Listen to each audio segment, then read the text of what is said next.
तुर्की के सफर के बाद यूके का सफर, अपनाया अंदाज़े मुर्शिद, मिले मुस्कराहटों के साथ। निगरान मरकजी मजलिस शूरा ने बताया अहवाल यूके का। जी हाँ, मदनी मुकालमा बराह रास्त मदनी चैनल पर टेलीकास्ट किया गया, जिसमें रुकन शूरा भी हुए शरीक। मुख्तसरन मनाजिर पेश खिदमत हैं। ये बताइए, आपका सफ़र कैसा रहा? मरने के बाद ही पता चलेगा। हाय हाय।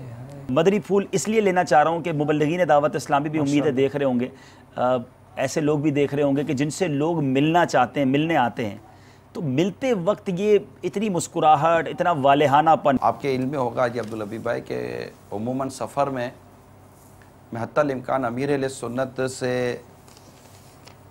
कनेक्ट रहने की, राबते में रहने की कोशिश करता हूँ। जी ऐसा कई मरतबा अगर कहूँ तो आप फरमाते रहते हैं कि जब मुलाकात करें तो इतना मुस्कुराएं कि आपकी जो बाँचें होती है ना, अगरचे इसमें तकलीफ़ हो जाए, अल्लाह अल्लाह, और इतनी पीठ थपकें कि अगरचे आपके बाजू में दर्द हो जाए, इंशाअल्लाह ताला ये तकलीफ़ आपको आगे, यानी मैं ये गुमान करता हूँ, मुझे मजमून याद है, आगे कब्र और आखिरत और क़यामत में इंशाअल्लाह उम्मीद है कि ये तकलीफ़ आसानी का सबब बनेगी। तो इस तरह किसी का आपकी तरफ लपकना, आपकी तरफ आना, ये कोफ्त नहीं डलवाता, बल्कि ये भी एक नेमत है, अगरचे आजमाइश के साथ है। अल्लाह ताला जब चाहे इनके कल्बों को तुम्हारी तरफ कर देगा और जब चाहेगा इनके कल्बों को तुमसे फेर देगा।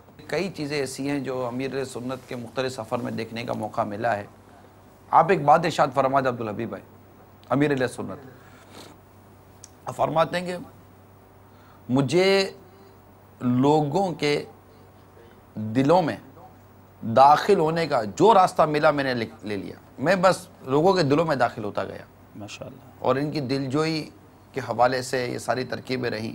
और मदनी काम करने के लिए बिलखुसूस ज़िम्मेदारान को अगर मदनी काम करना है तो उन्हें इतनी शफ़क़त और मोहब्बत देनी पड़ेगी कि इस्लामी भाई पे इनके इशारे अबरू पर काम करें, जिसमें ये बापा की अदाओं को देखते होंगे ना कि यार इसमें अपने पीर की झलक नज़र आ रही है, तो हो सकता है कि ये झलक इनको उसकी तरफ लपकने पर मजबूर कर देती है।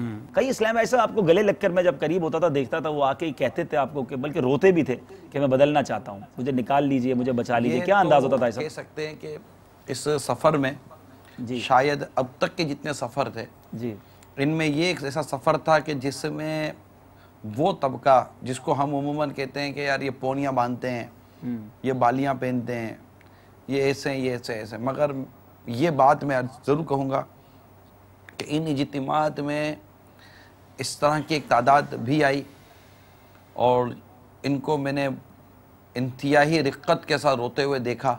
इनमें से एक वो लोग थे जो आकर मुझे कान में कहते थे हमारे पीर साहब को सलाम कहिएगा। एक जगह मैंने हराम गोश्त बेचने वालों पर मैंने बयान किया था इसी सफ़र के अंदर। तो बाकायदा एक नौजवान आया और उसने कहा कि मैं सूअर का गोश्त बेचता हूँ और आज से मैं सूअर का गोश्त नहीं बेचूंगा। सुभान अल्लाह, बिल्कुल उसने, मैं बिल्कुल नहीं बेचूंगा सूअर का गोश्त। अमीर सुन्नत बिल्कुल ऐसा लग रहा है फोकस में रखा हुआ था आपके इस पूरे सफ़र को। नहीं, बिलखुसूस मैं आपको अर्ज़ करता हूँ, बिलखुसूस मतलब वो हो जाता है ना आदमी, तवज्जो नहीं थी, निगाहें आज़ाद हो गई थी।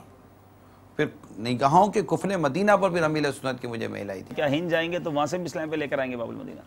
उतरेगी दीवानों की बारात बाबुल मदीना में इंशाअल्लाह, वापसी में इंशाअल्लाह ट्रेनें भर के लाएंगे रब ने चाहा तो हिंद से। भाई साहब, ये आपने देखा होगा कि यूके में मदनी चैनल की जो व्यूवरशिप है, जो लोग दावत इस्लामी को रिकग्नाइज कर रहे हैं यूके में, यूरोप में, वो भी आपने देखा होगा। ये सब हमारे इस्लामी भाइयों के काम और कोशिशों का नतीजा होता है। यूके की सिर्फ बात करें तो माशाअल्लाह वहाँ के इस्लामी भाइयों ने